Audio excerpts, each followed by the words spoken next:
Quero convidá-los para abrir as vossas Bíblias, livro de Miqueias.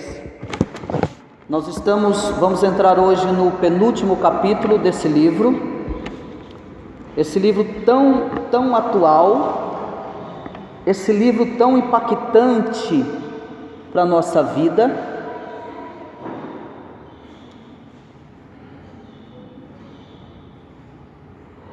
E hoje nós entraremos no capítulo 6.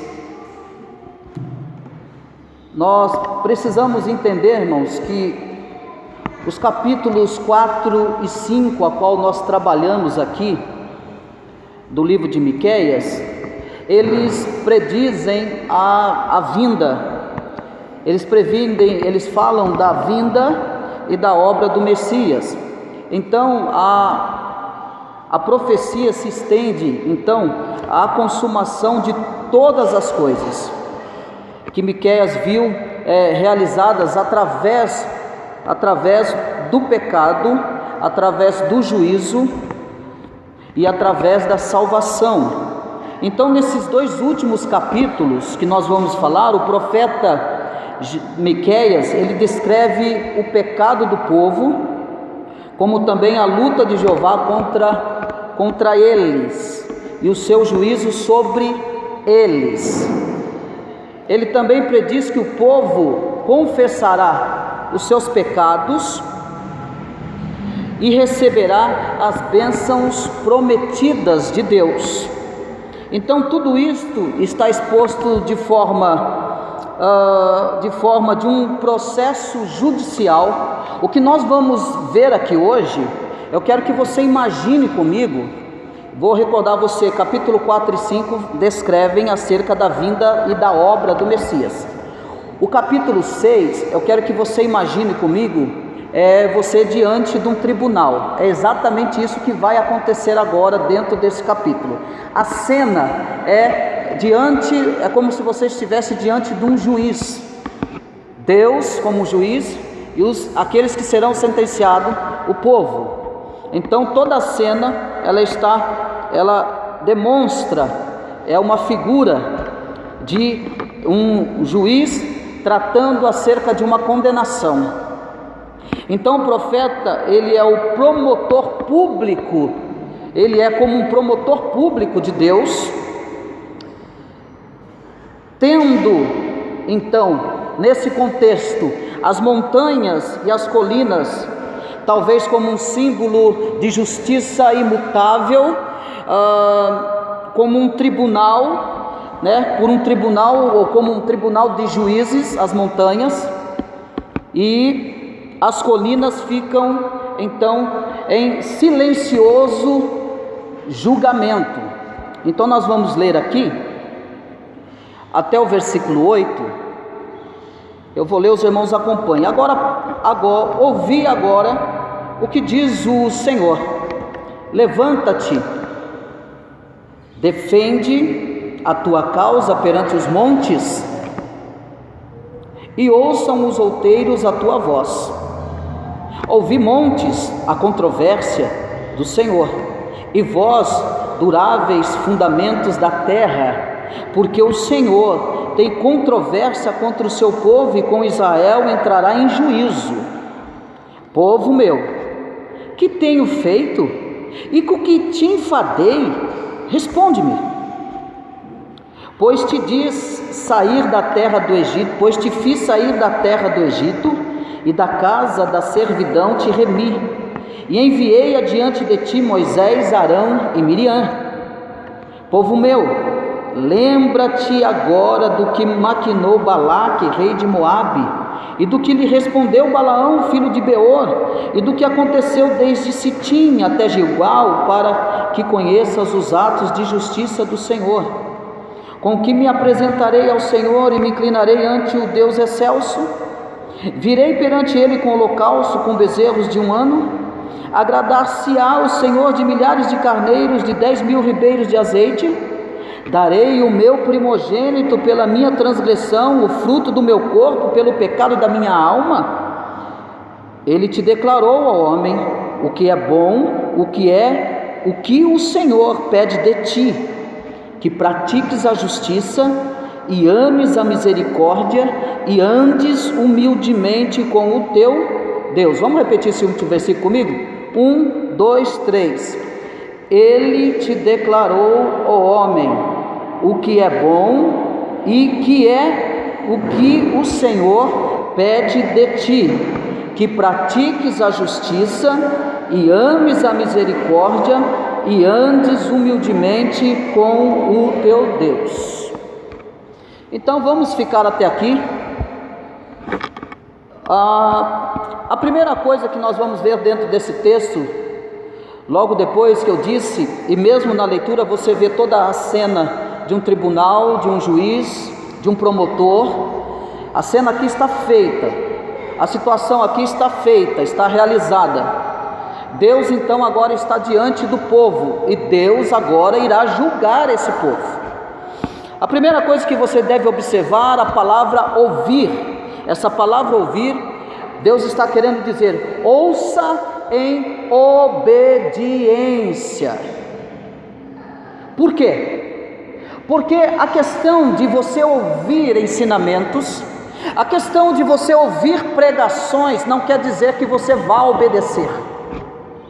Então Deus vai e fala com esse povo, vocês estão ouvindo. Aliás, Deus está dizendo para eles: vocês ouviram muita coisa já. Só que agora esta palavra ouvir, ela tem um chamado especial. Este ouvir é um chamado de uma atenção mais severa. Ouvir, ou seja, ouça em obediência agora o que diz o Senhor. Então o profeta, ele chama o tribunal à ordem. Então o profeta, ele vai chamar o tribunal: ei, preste atenção, ouçam agora. Está o juiz, preste atenção, o promotor Miqueias, preste atenção agora ao povo de Israel, porque agora o Senhor vai falar, o juiz irá julgar. Ele, como um promotor, ele dá então esta ordem para que ouçam. Por quê? Porque Jeová, por quê? Porque Deus exige que suas palavras sejam obedecidas. Presta atenção, os jovenzinhos aqui, olha aqui para mim, não tira o foco. Deus exige que as suas palavras sejam ouvidas. Deus exige que as suas palavras sejam obedecidas. Não é só ouvir, mas era ouvir, estar atento para obedecer. Como que é que eu me perdo no meio de uma instrução? Quando eu não dou atenção para a instrução que está sendo dada. Quando é que o jovenzinho aí, quando é que eu vou mal na prova? Quando eu não presto atenção na matéria que a professora está dando, não é verdade? Quando que eu tenho pouco desempenho na escola? É quando eu não presto atenção. Eu estou escutando, mas a minha atenção está longe. Da mesma forma, Miqueias está dizendo: ei, Deus exige a atenção de vocês, porque até agora vocês fizeram coisas horríveis. Mesmo Deus falando, vocês não prestaram atenção no que Deus disse. Só que agora Deus exige a atenção de vocês e que vocês ouçam em obediência. E ouvir em obediência é estar com o coração completamente inclinado para ouvir e obedecer. Como é que eu obedeço a voz de Deus? Quando o meu coração está inclinado para obedecer. Porque eu posso vir aqui cultos e mais cultos e não ouvir a voz de Deus, e não obedecer à voz de Deus, e não prestar atenção na voz de Deus, mas por causa disso, então eu sofrerei consequências. Qual que é a consequência lá na escola quando eu não presto atenção na aula? Nota vermelha, não é? Nota baixa. E a gente chega em casa, o papai e a mamãe vai lá e dá um puxão de orelha, chama atenção. Por que você não prestou atenção? Por que você não ouviu a professora? Onde que você estava? É para os jovenzinhos entender o que está acontecendo aqui. Eles estão diante de um juiz, e o juiz agora chama a atenção dele: ei, vocês têm que me ouvir agora, prestem bem atenção. Então, ele usa então essas palavras para que as suas palavras sejam obedecidas. Então ele chama agora, diz o Senhor, levanta-te. Então essa terminologia que ele vai usar, e que essa terminologia legal que ele usa, significando advogar com uma causa no tribunal. Então Deus, ele convoca Miqueias a que se levante e apresente o seu caso contra o seu povo. E aí ele diz aqui: defende a tua causa perante os montes, e ouçam os outeiros a tua voz. Fale, Miqueias. Fale, Miqueias, contra esse povo agora, porque eu estou pronto para julgar esse povo. Miqueias é o porta-voz. Miqueias é o que vai declarar a Deus aquilo que ele deve fazer. Miqueias é o que levanta e é o que vai apresentar, e Deus então chama a atenção para isso. E aí ele vai dizer: ouve, montes, a controvérsia do Senhor.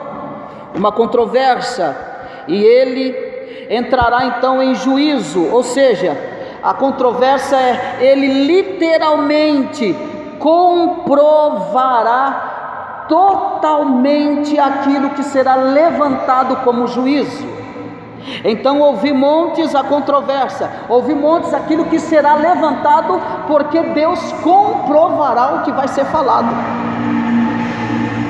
Deus vai afirmar em cima o que vai ser falado agora. É isso que Deus está falando.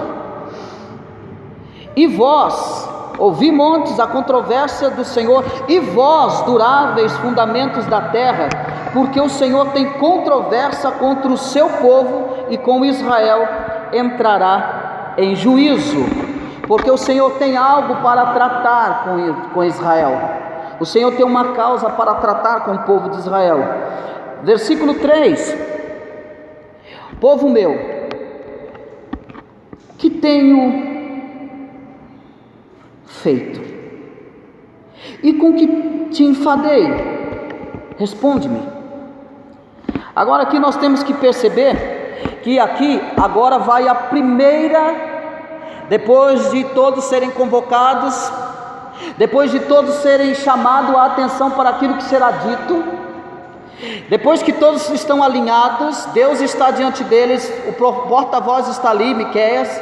Agora Deus vai falar, e a primeira coisa que Deus vai falar é uma reclamação. O que Deus vai fazer agora é uma reclamação.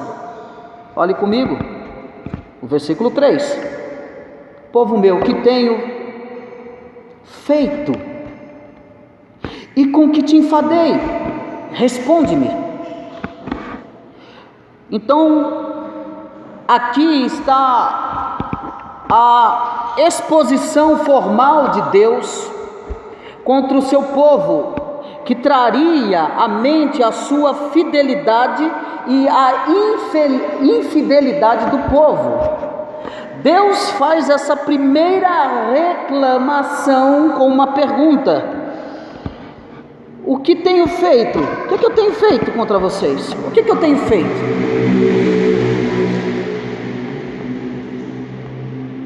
E com que te enfadei? Responde-me. O que eu tenho feito?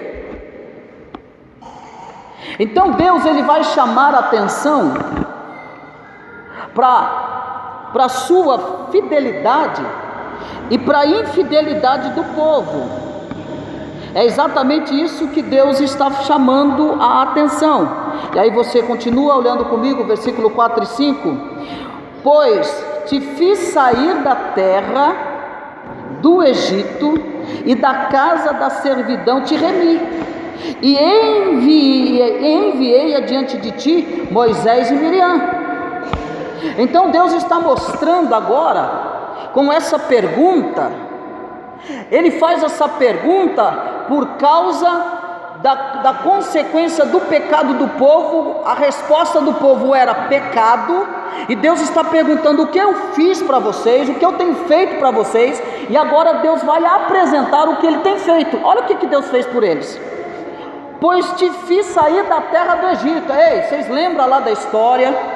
Vocês lembram lá da história, o povo que estava lá no Egito, construindo as pirâmides, fazendo tijolo, comendo cebola, comendo pepino, e numa certa feita o povo então começa a clamar a Deus, e começa a gemer de sofrimento, eles clamam a Deus.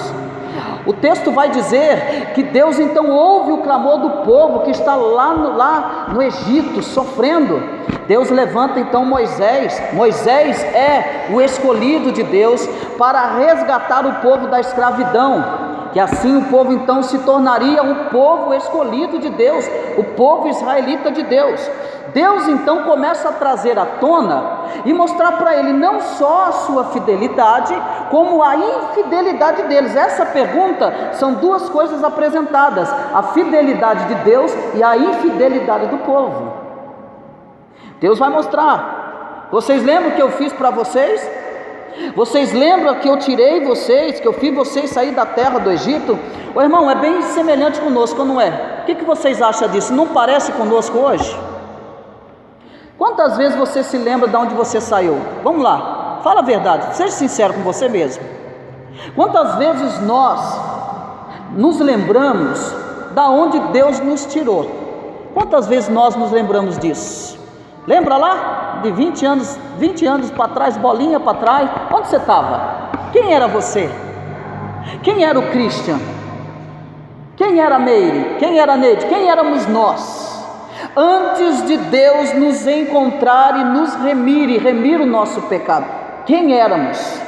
É exatamente isso. E quando nós pecamos contra o Senhor, quando nós cometemos pecado contra a sua santidade, é exatamente isso que o Senhor vem até nós e nos faz essa pergunta muitas das vezes: ei, o que eu tenho feito por você? O que eu tenho feito por vocês? O Senhor vem até nós fazendo essa pergunta para que nós nos lembremos da fidelidade dEle na nossa salvação e da nossa infidelidade quando nós pecamos, quando nós falhamos, quando nós não ouvimos a sua voz, e quando nós estamos ouvindo a voz, mas não obedecemos a sua voz. Então esse julgamento é justo que Deus está fazendo. Olhe bem para isso aqui, é justo, porque Deus não está deixando passar nada. Deus levanta então a causa. Deus está levantando tudo aquilo que o povo israelita tem cometido como pecado. Deus está levantando a sua fidelidade. Nós devemos nos lembrar disso. Eu quero que você abra a Bíblia comigo no livro de Números, o livro de Êxodo, o capítulo 12, e leia para mim o versículo 50 e o 51, e o outro lê para mim o Êxodo 15, versículo 20. Vamos lá, vamos ler esse texto, que é exatamente isso que Deus está mostrando para o povo israelita. Êxodo capítulo 12, versículos 50 e 51, e Êxodo capítulo 15, versículo 20. Quem achou, leia bem alto para mim, por gentileza, enquanto eu tomo uma água.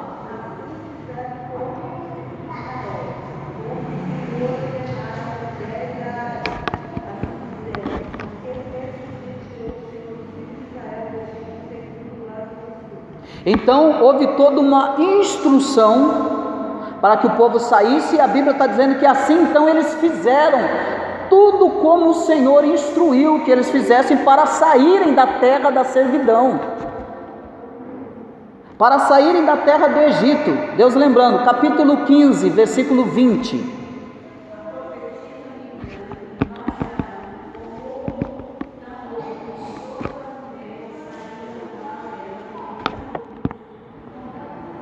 Com dança, porque saíram festejando, saíram se alegrando pelo grande livramento de Deus.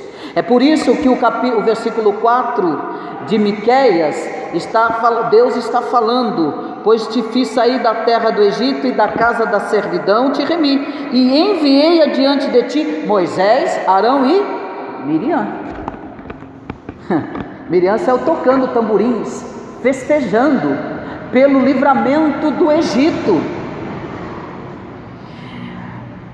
E aí o versículo 15, ele diz, e ele vai lembrar outra coisa: Ele vai dizer outra coisa: povo meu, olha comigo versículo 5: povo meu, lembra-te agora do que maquinou Balaque, rei de Moabe, e do que lhe respondeu Balaão, filho de Beor, e do que aconteceu desde Sitim até Gilgal, para que conheças os atos de justiça do Senhor.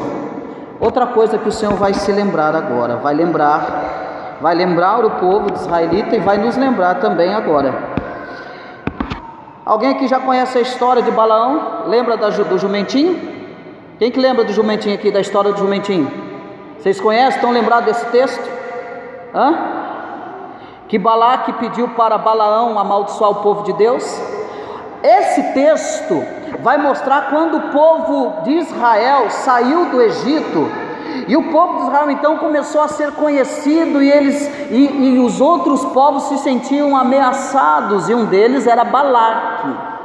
Balaque então, conhecendo Balaão, ele vai até Balaão e vai pedir para Balaão amaldiçoar o povo de Deus. Mas eu vou fazer você ler esse texto. Olha comigo lá, livro de Números, capítulo 22. O versículo, é um texto extenso, mas vamos ler o versículo 2, Números, o capítulo 22, pode abrir, versículo 2, eu vou ler aqui porque, Números capítulo 22, eu vou ler aqui, acerca dessa questão, Balaque enviando mensageiros para ir até Balaão, e é exatamente isso que Deus está lembrando também o povo israelita. O que Deus está lembrando aqui, levanta acerca de Balaão, é que Deus está lembrando eles da proteção de Deus. Deus está se lembrando, irmão, tem hora que Deus precisa nos lembrar também. Tem coisas que a gente se lembra dos livramentos de Deus, outras coisas nós não nos lembramos. Mas olha o versículo 2 comigo do capítulo 22 de Números, diz assim: viu pois Balaque, filho de Zippor, tudo o que Israel fizera aos amorreus. Moabe teve grande medo desde o povo, porque era muito, e andava angustiado por causa dos filhos de Israel. Pelo que Moabe disse aos anciãos dos midianitas: agora lamberá esta multidão tudo quanto houver ao redor de nós, como o boi lambe a erva do campo. Balaque, filho de Zippor, naquele tempo era rei dos moabitas, todo povo inimigo de Deus, aqui do povo de Deus. Enviou ele mensageiros a Balaão. Quem? Balaque. Enviou mensageiros a Balaão, filho de Beor, o Petor, que está junto ao rio Eufrates, na terra dos filhos do seu povo, a chamá-lo, dizendo: eis que um povo saiu do Egito. Lembra? O povo saiu do Egito? Eis que um povo saiu do Egito, cobre a face da terra e está morando defronte de mim. Eles estão perto de mim, defronte de mim. Vem pois agora, Balaão, vem pois agora, rogo-te, amaldiçoa-me a este povo, pois é muito poderoso do que eu, para ver se eu poderei ferir e lançar fora da terra, porque sei que a quem tu abençoares será abençoado, e a quem tu amaldiçoares será amaldiçoado. Mas vai aí comigo, olha comigo aí o versículo 12 do capítulo 22. Então disse a Balaão: eis que o povo que saiu do Egito cobre a face da terra, vem agora e amaldiçoa-me, talvez eu possa, o versículo 11, talvez eu possa combatê-lo e lançá-lo fora. Então disse Deus a Balaão, vamos ler aqui vamos ler do versículo 7 a seguir, é mais fácil. Então foram-se os anciãos dos moabitas e os anciãos dos midianitas, levando consigo o preço dos encantamentos, chegaram a Balaão e lhe referiram as palavras de Balaque. Balaão lhes disse: ficai aqui esta noite e vos trarei a resposta, como o Senhor me falar. Então os príncipes dos moabitas ficaram com Balaão. Veio Deus a Balaão e disse: quem são esses homens contigo? Respondeu Balaão a Deus: Balaque, rei dos moabitas, filho de Zippor, os enviou para que me dissessem: eis que o povo que saiu do Egito cobre a face da terra, vem agora amaldiçoa-nos, talvez eu possa combatê-los e lançá-lo fora. Então, versículo 12, então disse Deus a Balaão: não irás com eles, nem amaldiçoarás o povo, porque é povo abençoado. E lá no versículo 18, como Balaão não vai, então vai uma outra oferenda a Balaão. Versículo 16 a seguir diz: os quais chegaram a Balaão e lhe disseram: assim diz Balaque, filho de Zippor, peço-te, não te demores em vir a mim, porque grandemente te honrarei e farei tudo o que me disseres. Vem, pois, rogo-te e amaldiçoa esse povo. Esse povo quem? Que Deus abençoou. Respondeu Balaão, preste bem atenção na pergunta de Balaão, que aqui tem um fundamento extraordinário aqui para nós. Respondeu Balaão aos oficiais de Balaque: ainda que Balaque me desse a sua casa, cheia de prata e de ouro, eu não poderia transpassar o mandato do Senhor, meu Deus, para fazer coisa pequena ou grande. Agora, pois, rogo-vos que também aqui fiqueis esta noite, para que eu saiba o que mais o Senhor me dirá. Ora, dizer mais o que? Deus já tinha falado para ele que não era para fazer. Mas aí entra agora o olho grande, presta atenção. Veio, pois, o Senhor a Balaão de noite e disse-lhe: se aqueles homens vieram chamar-te, levante-te e vai com eles, todavia farás somente o que eu te disser. Então, versículo 21 diz que Balaão se levantou pela manhã, abordou sua jumenta e partiu com os príncipes de Moabe. Então Balaão, por causa de Balaão ter feito isso, a ira de Deus se levanta contra Balaão. Então agora Deus vai tentar falar com Balaão, e Balaão está completamente cego pela a riqueza. Por quê? Porque Balaão estava pervertendo o espírito da vontade divina. Então o fato de Deus se irar com Balaão era porque Balaão no seu coração já estava pervertendo o espírito da vontade de Deus. Então a ira de Deus se levanta, e todos conhecem a história que Deus então usa a boca da jumentinha para falar com Balaão, porque Balaão está cego, não está enxergando nada por causa da sua ganância.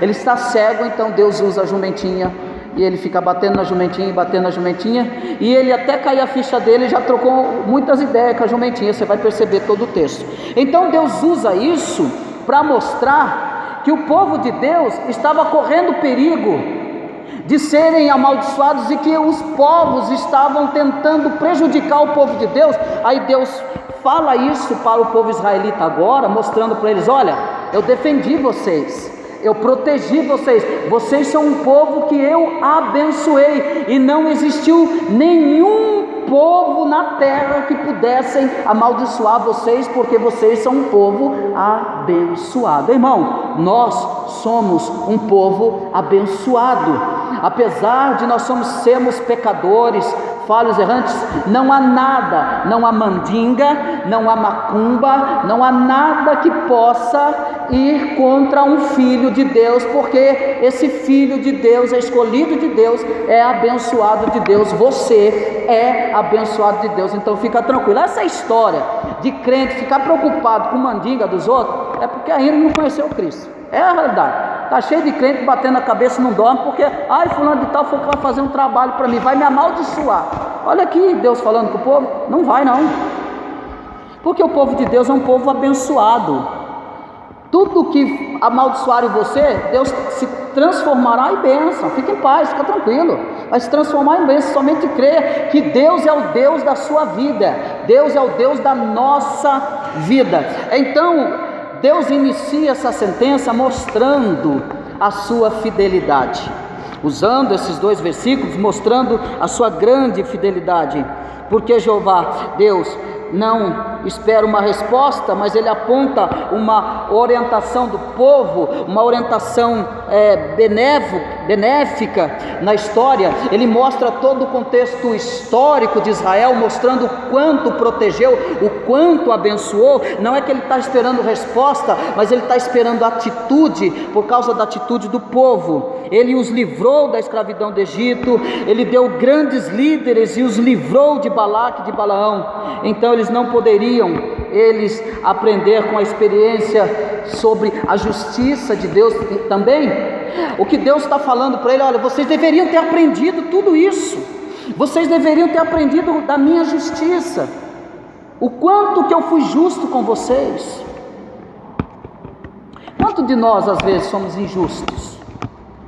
Quanto de nós somos injustos?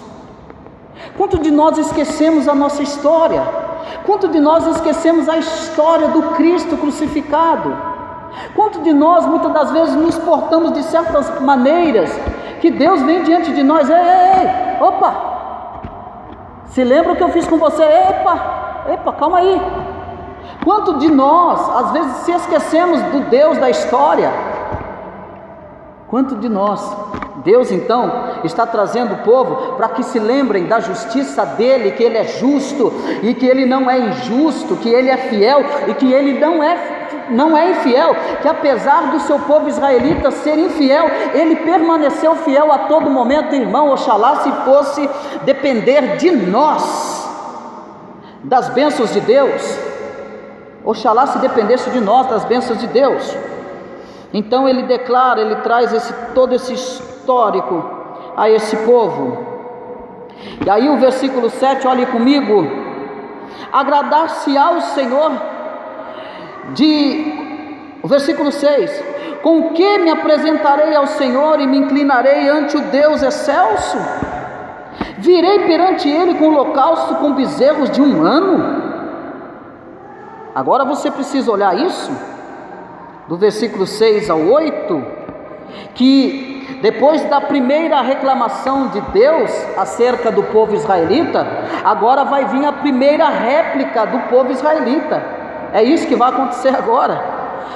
Eles com uma sinceridade aparente, o povo israelita então replica através de 3 perguntas específicas de intensidade crescente. A pergunta é: com que me apresentarei ao Senhor? Olha a preocupação deles, vamos ver, são 3 preocupações, são 3 coisas que eles vão apontar aqui na sua réplica. Com que me apresentarei ao Senhor e me inclinarei ante o Deus excelso? Virei perante ele com holocaustos, com bezerros de 1 ano. Versículo 7: agradar-se-á o Senhor de milhares de carneiros, de 10.000 ribeiros de azeite? Darei o meu primogênito pela minha transgressão, o fruto do meu corpo pelo pecado da minha alma? 3 perguntinhas dentro da réplica do povo israelita. A primeira pergunta é: com o sacrifício de bezerros costumeiros, é sacrifício que eu devo apresentar ao Senhor? É o povo israelita que está fazendo isso. A segunda pergunta deles: com uma quantidade extraordinária de sacrifícios, milhares de carneiros ou 10.000 ribeiros de azeite? Terceira pergunta deles: com sacrifícios tão extraordinários como a violação da lei de Moisés mediante o oferecimento dos primogênitos? Essas 3 perguntas do povo israelita tem muito a ver com a gente, tem muito a ver com o ser humano, porque nos momentos de crises, nos momentos de conflitos com Deus, o que está acontecendo aqui, o que o povo israelita está fazendo é que muitas das vezes nós fazemos. Muitas das vezes nós queremos talvez abaixar a poeira ou talvez barganhar com Deus. Nós fazemos isso aqui, ó. Por quê? Esse povo estava achando que eles fazendo tudo isso, fazendo todos esses atos físicos, trazendo coisas materiais, como que se a salvação pudesse ser assim comprada. O que eles estavam querendo é comprar, o que eles estavam querendo é fazer troca. Era isso que eles queriam fazer. Não, Deus, peraí, com que nós vamos apresentar ao Senhor então? Porque nós estamos perdidos agora o juiz está diante de nós, o juiz está colocando na mesa todas as nossas culpas e pecados e delitos, e está colocando na mesa ainda para que nós não questionamos toda a sua fidelidade. O que nós vamos apresentar, o que sobrou para nós? Sabe aquele sentimento, não de culpa, mas sentimento de remorso? É o sentimento de remorso aqui, ó, bem estampado aqui, bem claro. E como que eles querem sustentar esse sentimento? Dando alguma coisa para Deus, oferecendo alguma coisa. Eles como se fosse um meio para a propiciação do pecado deles, como que se isso aplacasse o pecado deles. E aí a gente vale dizer sobre o evangelho pragmático, que é verdadeiramente um câncer, vale se lembrar disso, porque o pragmatismo religioso é exatamente isso aqui: eu dou para Deus me devolver, eu dou para Deus me abençoar, eu faço isso para Deus, sempre jogando com Deus, sempre fazendo alguma coisa, não por satisfação própria ou por agradar a Deus, por entender quem é Deus, quem Ele é, mas por fazer barganha com Deus. O evangelho pragmático, as pessoas agem assim: não, porque eu vou fazer isso, porque eu vou dar tanto, porque eu vou levar tanto. Pragmatismo religioso é porque eu vou fazer. E o pragmatismo religioso, ele tem uma mentalidade não do que é certo, mas o que dá certo. Aqui há um pragmatismo inserido aqui. Vamos fazer tudo isso. O que eu me apresentarei? Eu vou me apresentar com um sacrifício de bezerro, eu vou apresentar com milhares de carneiros, com 10.000 ribeiros de azeite, eu vou apresentar sacrifícios tão extraordinários, vai dar tudo certo, eu vou aplacar, vai ser como uma propiciação dos nossos pecados. Aí Deus não se barganha, não. É exatamente isso que Ele vai fazer. Eles achando que praticando, lutando com as próprias forças deles, eles conseguiriam convencer Deus.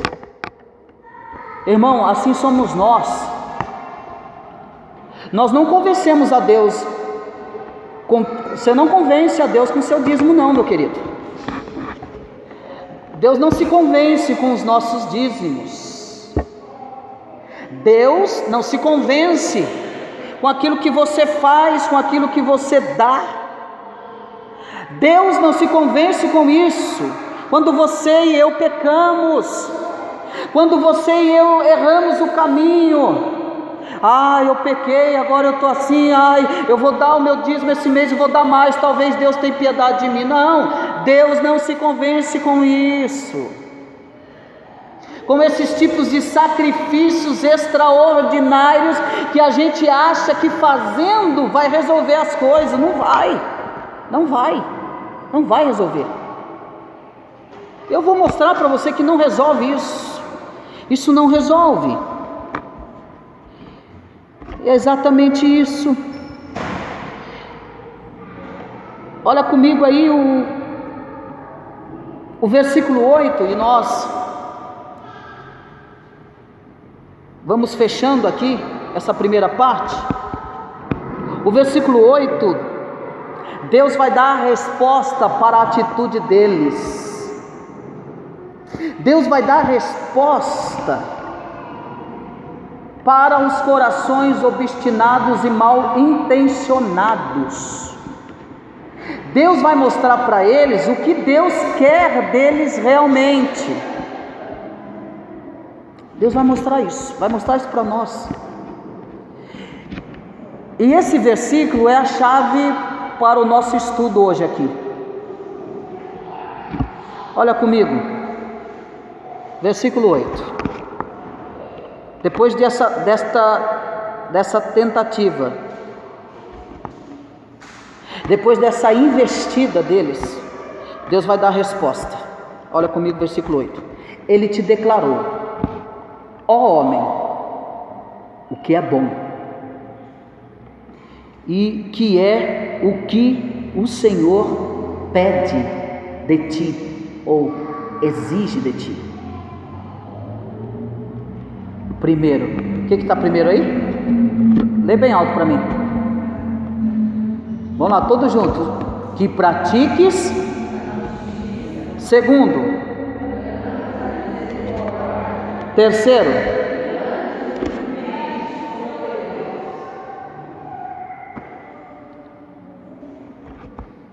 O que Deus está exigindo aqui aplica-se a todos nós. Com Deus não há barganhas, com Deus não há troca diante dos nossos pecados. Deus nos perdoa, mas trará consequências sobre nós. Deus não se barganha. Se eu pequei, o que Deus quer como resposta não é o teu dízimo, não é a tua caridade, não é a tua oferta na igreja, não é a tua oferta num lar social. Isso para Deus não resolve, isso para Deus não adianta. Deus está falando com o povo estava com essa mentalidade material, pragmática, coração obstinado, coração duro, sem conversão, coração com remorso, espírito de Judas. Deus dá uma resposta.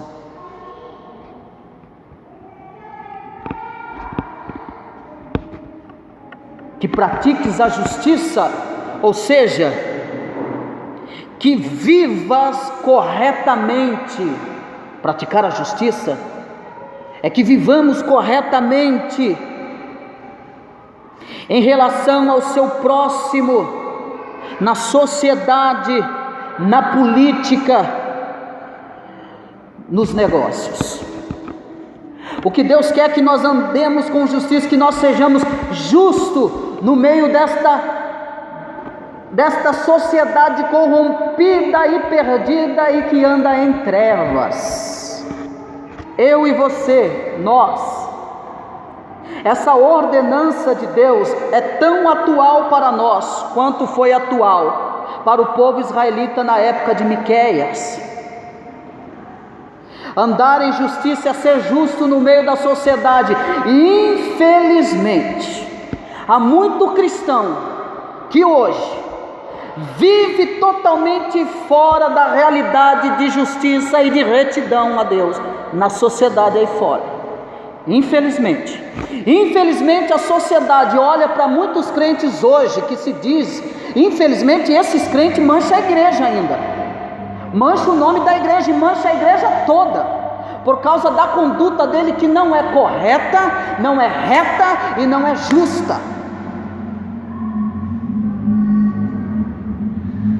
A justiça que Deus está falando é isso aqui, é viver um cristianismo justo diante da sociedade aí fora, porque aqui dentro é fácil.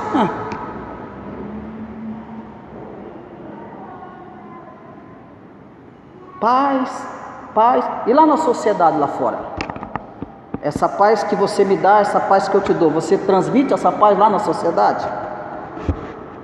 Esse senso seu de justiça, de reto, a sua vida é uma vida de senso de justiça reto para a sociedade te vê como um justo, nos vê como um justo lá fora. Os nossos sensos de justiça, de retidão, e enchemos a boca, somos cristãos e queremos as coisas santas, nossa vida lá na sociedade, o mundo olha para nós e vê nós como uma pessoa justa, santa e correta. É isso que Deus está cobrando do povo aqui. É duro, irmãos, mas é uma realidade. Ela se aplica a nós, é atual. Como que a sociedade vê você? Como um verdadeiro ou como um falso? Como a sociedade vê você lá fora? Alguém que ele possa chamar e confiar, vem aqui, eu preciso contar algo que está acontecendo no meio da minha família, você pode orar por mim? Porque eu vi que tu és cristão, você é um servo de Deus. Deus, eu não quero que você venha aqui e fique fazendo um monte de sacrifício tolo, que o seu coração é totalmente ao contrário daquilo que você quer. Eu quero um coração justo e reto. A segunda coisa que Deus quer, que ames a misericórdia. O que é amar a misericórdia? O que é isso? Isto é, que exibas aquela qualidade de benevolência incessante que se observa em Deus e que vem de Deus. Copiar Deus na misericórdia. Está entendendo? Pegar Deus como modelo de misericórdia. Quando eu achar que eu não devo ter misericórdia, é como a pergunta do discípulo: Senhor Jesus, quantas vezes eu tenho que perdoar meu irmão? Jesus, é 7 vezes só, porque eles não tinham esse costume. Aí Jesus diz para ele: não, vocês estão enganados, 70 vezes 7. 70 vezes 7 você vai ter que ser misericordioso. Amar a misericórdia é amar, é observar, é olhar para o mandamento de Deus e ver a misericórdia de Deus e procurar seguir como exemplo e praticar a misericórdia de Deus. Sim, vocês jovenzinhos lá na escola, tem uns amiguinhos, acontece algum atrito, perdoe quantas vezes precisar, tenha misericórdia. Os pais tenham misericórdia dos filhos. É olhar para Deus como Deus age. Deus está falando: olha para Deus como Deus age e age em vocês também. Não é? Nós pais, é bem assim nós pais, vamos lá. O nosso filho comete um erro, não comete? Comete. O nosso senso de justiça aflora lá em cima, né? Principalmente como somos cristãos. Nós vamos com toda a justiça para cima do filho. Aí sabe o que Deus está falando? Opa, peraí. Olha para a minha misericórdia em relação a você. Se fosse Deus, o que Deus faria com você? É exatamente isso que Deus está falando com ele, viu? Antes de você ir com todo o gás para cima do seu filho porque ele pecou, lembra do que você pecou contra o Senhor, lembra do que nós pecamos contra o Senhor, e que a misericórdia do Senhor foi a causa de nós não sermos consumidos também. Então quando você olha para a misericórdia de Deus na sua vida, então você freia e pensa: opa, eu preciso ser misericordioso com meu filho. É exatamente isso que Deus está mostrando aqui, a questão da misericórdia, vocês devem observar. E terceiro, que andes humildemente com o teu Deus. O que seria isso? Isto é, que tenhas humildade, que tenha devoção para com Deus através da fé. Não murmure, para de reclamar. O que é devoção? Devoção é eu não... Qual que é a resposta? Qual que é a consequência da devoção? É eu não murmurar, mas eu ter fé, crer que Deus está no controle de tudo. Então eu estou devotando a minha confiança a Deus. Está tudo indo de mal a pior, o negócio está pegando fogo. Devota a tua fé a Deus, creia que Ele é soberano. Creia que Ele está em tudo, que está agindo através de tudo, através da fé. Que tais sacrifícios de atitudes corretas e caráter honestos é o que são então aceitáveis a Deus. É exatamente isso o que o Senhor pede de nós nesta noite. O que o Senhor quer de nós nesta noite. O Senhor não está pedindo para a gente ir no monte, o Senhor não está pedindo para a gente triplicar o nosso dízimo, o Senhor não está pedindo para você fazer um monte de coisa, fazer um monte de loucura, fazer um monte de sacrifício em vão. O que o Senhor quer é que são, concluindo isso, o que o Senhor quer são atitudes corretas e caráter honesto.